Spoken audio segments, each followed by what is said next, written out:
welcome back to my channel. If you're new, my name's Ailey and welcome to my channel. So today's video is going to be a sort of story time. You can probably tell by the title. This totally popped into my head the other day and I thought, oh, I was doing a couple of story times on my channel, so why not tell this one? Now, the details of it are kind of fuzzy because I was quite young, but I still remember the total gist of it, and there's another little story that kind of comes into it as well. And I just thought that in this day and age, it is actually so relevant. You know, when this happened to me, I was quite young, and the internet, mobile phones, stuff like social media and stuff like that really wasn't that big back then. So, you know, it's a lot more risky for young kids now than it ever was for me, but yet this still happened to me. So I'm rambling by this point, so I guess we should just get started. In case you're wondering why my eye look is so crazy, I literally just did I followed a Nikki tutorial, and this was the look I did. If you haven't seen it yet, I'll link it up here for you and you can go and check that out. I am sharing with you today the story of, I don't want to say my stalker, it wasn't like stalker, but basically it was somebody who contacted me online, and then, you know, I kind of felt comfortable and thought that I knew the person, so I gave them my number, and it proceeded into phone calls and texts. Anyway, that is something that basically gets done all the time now. It's really normal. It's not, you know, something crazy. I mean, people go online dating and stuff like that. That wasn't really a massive thing when I was younger either, but when I was about, I would say, I was quite young. It literally just, you couldn't go to the internet on your phone or anything like that. It was literally just for texting and calling and things like that. And I didn't actually usually have all that much money in it, so I think that that was a lot of it as well. Anyway, somebody got in touch with me through Bebo. Now, hands up if you can remember Bebo. I know everybody talks about MySpace. I never even heard of MySpace. I don't know if I missed that bandwagon or what, but Bebo was the big thing. So anyway, contacted through Bebo and said that they knew me, that they'd met me when they were up, because where I live is quite a popular holiday destination. It's where a lot of people come on family holidays year after year after year. So it's not unusual to know somebody from something like that. Yeah, so I started talking to this person and everything was totally fine. Everything was chill. It was, you know, there was nothing. It was just like, hi, how are you? What are you up to? Blah, blah, blah. As if they knew me. And it was really weird because they knew about the place where I lived. They'd obviously been here before. And that kind of gave them a leg up. And I don't think the privacy settings on Bebo were as good as they are on Facebook and stuff like that now, if you turn them on. So anyway, this person and myself were talking for quite a while. Nothing ever really seemed weird. Obviously it turned into texting, and then just kind of snowballed from there. This person would be really nicey nice and stuff like that, and then literally if I didn't text back, I would get an abusive message. And I was like, okay. Then, you know, like I said, I had a pay-as-you-go phone, so I never always had credit in it. So if I didn't text back, I got an abusive message. Basically, things like calling me a bitch, saying, why aren't you texting me back, and stuff like that. And I was like, okay. So this immediately made me think, I don't really want to talk to this person anymore. So every so often, you know, I'd maybe reply to a message and stuff like that, but that was about it. Then it was a case of withheld phone numbers, phoning me, and basically general harassment. And I didn't put two and two together to say it was the same person. And then I got like messages and things like that left, and more abusive phone calls. And I was like, I don't recognize this person's voice. So it can't be the person that I know or whatever, or I knew I'd met or whatever. So it kind of snowballed on and snowballed on, and I was starting to get quite frightened. I mean, I was young, I didn't know this person obviously, and it was constant just abusive messages. It would go sometimes days, sometimes weeks, but then I would get like an abusive phone call or an abusive message, and then I don't know if they did some digging or something like that, but found out like where I lived, and they knew about like people that I was friends with and stuff like that, and I was like, right, this is getting a wee bit out of hand. And I'm pretty sure in the end I ended up telling my dad, and we actually had to get the police involved. So it was pretty scary, and I don't know what the hell this person's intent was. It was just, it was ridiculous, and it was kind of like bullying in a way. But I don't know why, because they didn't know me. They'd literally found me online and thought, this will be fun. And I was like, right, okay, this is weird, you know.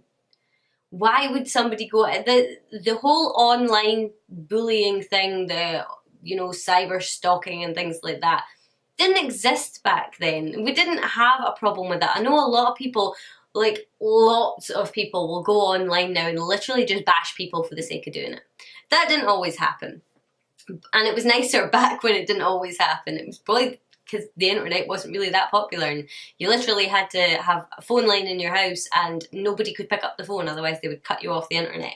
So anyway, yeah, that pretty much was how it went. I think the police got involved. I'm pretty sure that they then got in contact with him. I gave them his number and stuff like that, and what he said was his name. But I really don't know what happened with it, because I was so young, and I don't think my dad really wanted to know what happened with it. My point of that story was, you really have to be careful with what you put online. Like, I mean really freaking careful. It's insane the amount of crazies that are out there that just either want to make your life hell, they want to ruin your day. I mean, you see it with big YouTubers and things like that all the time, with people just literally going on to say something mean. Why? Why bother? Anyway, so that was my point. I just really want to kind of put out there that it doesn't matter how insignificant you think you are, and I don't mean that in a bad way. It doesn't matter, you know, like you think, well, why would somebody bother doing that to me? Because I was just a stupid flipping, maybe not even teenager, and somebody did it to me. And I had no idea why, because I was no one special. I mean, why would somebody want to spend that much time making my life a misery? Anyway, so that brings me on to like the other kind of crazy story that I have. And I can remember in my mum and dad's house, when I still lived with them, I had a bedroom that faced onto the same street as their bedroom faced, and it faced out onto a street and a pub. And I was literally just sitting watching TV one night, and my mum and dad's house is on a first level, or a second level if you're in America, I think. Anyway, it's like one level off the ground. I would just open my window, and you could just leave it open all night. You wouldn't have to worry about it. Not that where I come from is a place where you have to worry about that things at all. I mean, people don't lock their cars, people don't lock their doors, you know what I mean? It's not like that at all. So the window was wide open. It was probably the middle of summer, which, you know, is kind of rare. But I heard a noise, and I don't know what it was that made me get up, but something made me get up and look out my window. I was nosy. Oh God, I still am nosy, but I used to sit at that window for hours and watch people, especially drunk people coming out of the pub. It was great fun. Anyway, so I look out, there's nothing there, that's fine. I hear another noise, and I'm like, okay, something weird's going on here. So I get up, and because it was quite a high window and I'm quite short, I'm only 5'2" now, I climbed up. I mean, I was probably 17 or 18 by this point, and I looked out my window and I looked to the right, and on our house, I was the last window before the end of the house, and there was a drain pipe that ran down the corner of the house. There was someone scaling the drain pipe. Climbing up a fucking drain pipe. What? I thought that I was dreaming. I thought that I was like sleepwalking or something like that. It was just baffled me. And of course, I kind of got down and I was like, well, what do I do? Okay, so my mum and dad's room is like right next door to that room. So I went through and I kind of ambled through. It wasn't late at night. It was probably about 10 o'clock at night. And I kind of stuck my head in and I was like, I'm pretty sure that there's somebody climbing up the drain pipe outside my window. and they're like laughing at me, and I was like, oh, believe me, I understand the hilarity, but I'm pretty sure there is someone climbing up the drain pipe. So of course my dad's like, oh right, okay. So he gets up and he comes through. Of course I closed the window by this point, and he puts his head out the window, and I'm standing with my mum, and he's like, what do you think you're doing? No, it's like, I take it he's there. He'd actually scaled across towards the window by this point. And then, of course, when he seen my dad, he kind of like started climbing down. But I don't think climbing down was quite as easy as climbing up. And then, I think, was my brother still living with us, or my sister? My little brother would have still been with us. I'm pretty sure that he came through, and then it was just weird. It was so freaking... Why? He didn't know who stayed in that room. Why would you climb somebody's house? I mean, apart from anything else, the front door was wide open. Like, if he'd bothered to check, you know, like if he was coming in to rob the place or something like that, if he'd bothered to check, our front door was not locked. We have dogs in the house, so I mean, like, an intruder would never get in and get away with it. But it's just so, it baffled me so much. It's such a weird story. I actually think this is a funny story. Like, this stalker-ish thing was really kind of scary, and that's something that I would advise every single one of you to go into your settings right now and make sure that you're not sharing anything that you don't want shared with people, you know what I mean? Like, don't have your address on Facebook. Yeah, so you can go on and you can check all your privacy settings, but this thing was just hilarious. I was just like, this is something out of a movie. Like, this is something out of a proper carry-on film. Like, it was just so stupid. So anyway, I don't think anything really happened with it. We scared him off, and I don't think that he came back, but we gave a description to the police just in case he was trying to break into houses. But people baffle me. They really do. It's crazy. Like, some of the things that goes on in this world is insane. And I don't have that many stories, but this one was just, I can't believe it. It just came flooding back to my head. I think me and my boyfriend were talking about something, and this thing just popped into my head, and I was like, I have to tell people about this. Oh, I do have one more thing actually. I think I'll just make this a sort of story time video where I tell a few stories. Edinburgh Zoo. Edinburgh Zoo used to have a penguin parade. I can't tell you what age I was, but I'll maybe ask my mum and put it in the description box. But I was little, and I mean little, like just a teeny wee thing. And I was wearing black and white, I can remember that. And we were standing at the parade. Now, we weren't right at the edge of the parade, the penguin parade. And I mean literally, they used to take the penguins out and parade the penguins round the zoo. So we were standing, I'm pretty sure we were standing up on some steps. Yeah, I'm pretty sure I remember that. But we were standing, you know, quite far back, and there was loads of people between us and the parade. I think we were standing up on the steps so that we could actually see. Anyway, I could distinctly remember a penguin biting my knee, and I'm pretty sure I still have a scar. So I asked my mom about it, like, I don't know, a few years ago anyway, and she's like, oh yeah, do you not remember that, Edinburgh Zoo? Like, it was nothing. And I was like, what? I thought I dreamt this. Anyway, a penguin broke off undetected. So like, it gives me flashes of the penguins in Madagascar. Oh, that's what I see when I think about this story. But the penguin broke off, just toodled off, and walked through the crowd, through all the people, all the way up to me. My mum said it looked at me and bit me. Looked at me and then bit me. Looked at me and then walked away. Who does that happen to? I literally thought this was a dream I'd had. No, my mum said, very true. It was almost as if the damn thing took a beeline for you. It was getting you, no matter what. So, yeah, I was bitten by a penguin in Edinburgh Zoo. That's so random. Like, so random. I thought I'd just share that because that story really doesn't warrant its own whole video. So that I mean, there has been some cool things or weird things happen to me in my life. They're very short stories, you know, it's not like a kind of whole video type thing, but I just thought that one was so funny. It's something so random. You could never predict that something like that was going to happen. And I mean, for the little bugger to walk past every single person, come to me and bite me. and like make a noise at me and walk away. I mean, like, what? All the way there just to bite me.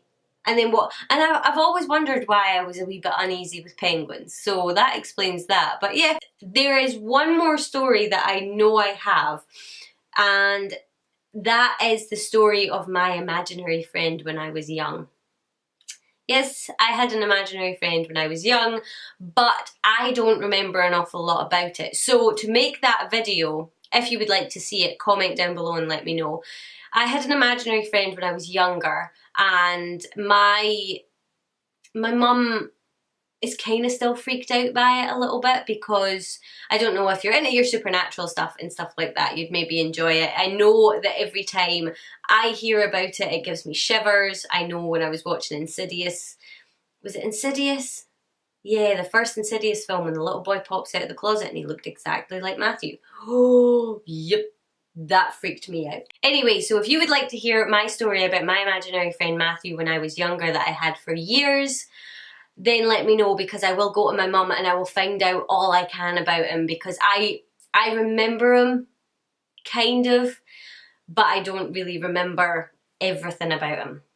So yeah, that's it. That's all I have. I don't, nothing else is popping to mind anyway. So this is just a chilled, laid back video, sort of story time video, and I hope you enjoyed it. Before I go, I do want to just, I'm pretty sure I mentioned it in my video that I uploaded on Monday. This is my new background. I think that there's something missing from here though. I think I'm gonna have to get something to put up here. But right now I have sort of like, there's an empty shelf up here. I have my donut and my little bottle of Malibu, which I've had forever, and my little succulent here. You can't really see the succulent though, so I don't know if I'll keep him there. I have a couple of my crystals here, my wee temperature gauge, my wee 18 plaque thing, and up above my head there is my MAC lipsticks, or all of my lipsticks really.